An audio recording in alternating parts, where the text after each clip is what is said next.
Kung titignan mo yung pupuntahan, di ba parang malayo? Pero pag lilingunin mo yung pinanggagalingan, malayo ka na.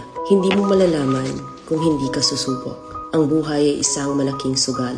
Kung lagi kang takot sumugal sa isang bagay dahil takot kang mawalan, mauubos lang kung anong meron ka. Kung hindi ka mawawalan, hindi ka rin magkakaroon. Kung ano man ang mga desisyon mo ngayon, yun ang magiging buhay mo bukas. Lakasan mo lang yung loob mo. Dahil ang mundong to, aapakan lang ang mga mahihina. Ibangon mo palagi ang sarili mo. Balang araw, magugulat ka na lang na ang layo na pala ng narating mo. Kahit mabagal ang progress, basta may usad at kumikilos ka, okay na yan. Wala tayong magagawa. Ganyan talaga ang proseso ng buhay. Lahat tayo nakakaranas ng hirap. Hindi natin alam kung hanggang kailan tayo dito sa mundo. Kaya mas piliin mo maging mabuting tao.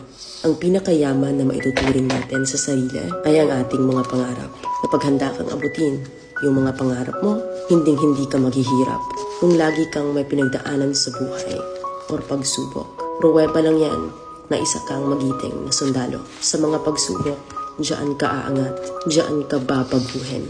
Yung tatag mo kung paano ka mag-ayos ng problema. Hindi ka magtatagal sa mundo.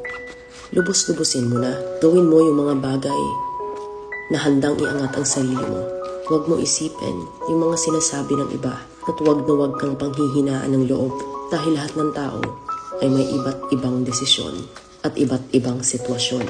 Huwag ka lang mawalan ng pag-asa. Hindi mo naman kailangan madaliin lahat. May proseso ang bawat ganap mo sa buhay. Alam mo kung ano yung nakakapagod?